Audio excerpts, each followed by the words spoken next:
ಶಾಲೆ ಬದುಕಿನ ಹಲವು ಮೊದಲುಗಳ ವಿಸ್ಮಯ ತಾಣ. ಅಜ್ಜಿ ಮಡಿಲಲ್ಲಿ ಮಲಗಿ ಕತೆ ಕೇಳುತ್ತಿದ್ದ ಮಕ್ಕಳ ಕೈಗೆ ಪುಸ್ತಕ ನೀಡಿ ಅವರ ಕಲ್ಪನೆಗೆ ಕನ್ನಡಿ ಹಿಡಿಯೋ ಜಾಗ. ಆಯಿಂದ ಹಿಡಿದು ಅಂತರಿಕ್ಷದವರೆಗೂ ನಮ್ಮೆಲ್ಲ ಆಲೋಚನೆಗಳಿಗೆ ಆಕಾರ ನೀಡುವಂಥ ಜಾಗ. 4 ಗೋಡೆಗಳ ಮಧ್ಯೆಯೇ ಮಕ್ಕಳಿಗೆ ಪ್ರಪಂಚವನ್ನೇ ಸುತ್ತಿಸುವಂತಹ ವಿಸ್ಮಯಕಾರಿ ಕೋಣೆಯೇ ಆ ತರಗತಿ.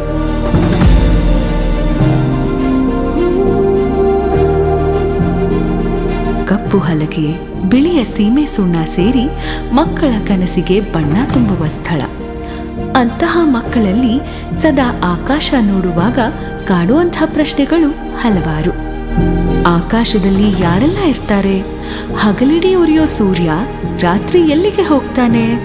ರಾತ್ರಿ ಇಡೀ ಕುಳಿತು ಎಣಿಸಿದ ನಕ್ಷತ್ರ ಬೆಳಿಗ್ಗೆ ಎಲ್ಲಿ ಹೋಗುತ್ತವೆ? ಈ ಕಳ್ಳ ಚಂದಮಾಮ ಯಾಕೆ ಯಾವಾಗಲೂ ನಮ್ಮನ್ನೇ ಹಿಂಬಾಲಿಸ್ತಾನೆ? ಈ ರೀತಿಯ ಕುತೂಹಲದ ಪ್ರಶ್ನೆಗಳಿಗೆ ಉತ್ತರ ಒದಗಿಸುವಂತಹ ಜವಾಬ್ದಾರಿ ನಮ್ಮದು. ಬಾಹ್ಯಾಕಾಶ ನಮ್ಮೆಲ್ಲ ಕುತೂಹಲಗಳನ್ನು ಮೀರಿದ, ಎಲ್ಲ ವಿಸ್ಮಯಗಳ ದಾಟಿ, ಯಾರ ಕಲ್ಪನೆಗಳಿಗೂ ನಿಲುಕದ ಒಂದು ಅದ್ಭುತ ಪ್ರಪಂಚ. ಅಮ್ಮ ಅಕ್ಕರೆಯ ತುತ್ತನ್ನ ಕೊಡುವಾಗ ತೋರಿಸಿದ ಚಂದ್ರನಿಂದ ಟೀಚರ್ಸ್ ಸೈನ್ಸ್ ಕ್ಲಾಸ್ನಲ್ಲಿ ಹೇಳಿದ ರಾಕೆಟ್ ಕಥೆಗಳನ್ನ ಕೇಳಿದ ಮಕ್ಕಳ ಮನಸ್ಸಿನಲ್ಲಿ ತಮ್ಮದೇ ಆದ ಕಲ್ಪನೆಯ ಬಾಹ್ಯಾಕಾಶ ಸೃಷ್ಟಿಯಾಗಿರುತ್ತೆ. ಭೂಮಿ ಮೇಲೆ ಕೂತು ಚಂದ್ರನ ಮೇಲೆ ನಡೆದಾಡುವ ಕನಸನ್ನ ಕೊಡುತ್ತೆ.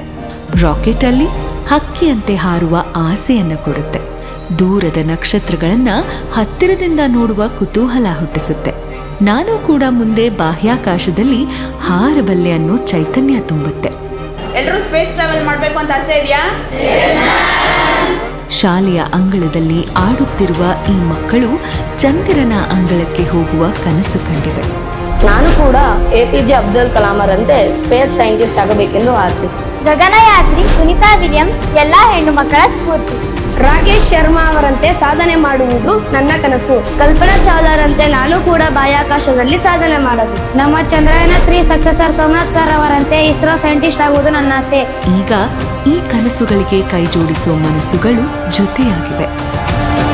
ಮಕ್ಕಳಿಗೆ ಬಾಲ್ಯಾವಸ್ಥೆಯಲ್ಲಿಯೇ ಬಾಹ್ಯಾಕಾಶದ ಅರಿವು ಮೂಡಿಸುವ ದೃಷ್ಟಿಯಿಂದ ಟೆಲಿಸ್ಕೋಪ್ ವಿತರಣೆಯನ್ನು ಮಾಡಲಾಗ್ತದೆ. ಇದರಿಂದಾಗಿ ಶಾಲಾ ಹಂತದಲ್ಲಿಯೇ ಮಕ್ಕಳು ಅಂತರಿಕ್ಷದ ಕನಸು ಕಾಣಲು ನೆರವಾಗುತ್ತದೆ.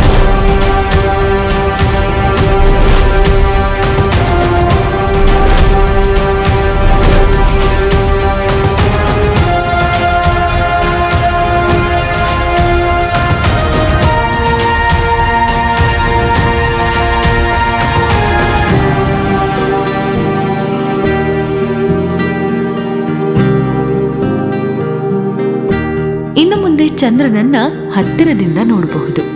ನಕ್ಷತ್ರಗಳನ್ನ ಕೈಗೆಟುಕುವ ದೂರದಲ್ಲಿ ಕಾಣಬಹುದು. ಮಕ್ಕಳ ಬಾಹ್ಯಾಕಾಶದ ಕನಸಿಗೆ ಮೆಟ್ಟಿಲಾಗಿರುವ ವಿಜ್ಞಾನ ಮತ್ತು ತಂತ್ರಜ್ಞಾನ ಇಲಾಖೆಯ ಸಚಿವರಾದ NS ಬೋಸರಾಜು ಸರ್ ಅವರಿಗೆ ಎಳೆಯ ಮನಸ್ಸುಗಳಿಂದ ಅಕ್ಕರೆಯ ಧನ್ಯವಾದ. ಮಕ್ಕಳ ಕಲ್ಪನೆಯ ಲೋಕವನ್ನು ಕಣ್ಣು ಮುಂದೆ ತಂದುಕೊಟ್ಟ ಸನ್ಮಾನ್ಯ ಮುಖ್ಯಮಂತ್ರಿಗಳಾದ ಸಿದ್ದರಾಮಯ್ಯ ಸರ್ ಹಾಗೂ ಮಾನ್ಯ ಉಪಮುಖ್ಯಮಂತ್ರಿಗಳಾದ ಶ್ರೀ DK ಶಿವಕುಮಾರ್ ಸರ್ ನೇತೃತ್ವದ ಕರ್ನಾಟಕ ಸರ್ಕಾರಕ್ಕೆ ಗೌರವಪೂರ್ವಕ ಧನ್ಯವಾದಗಳು.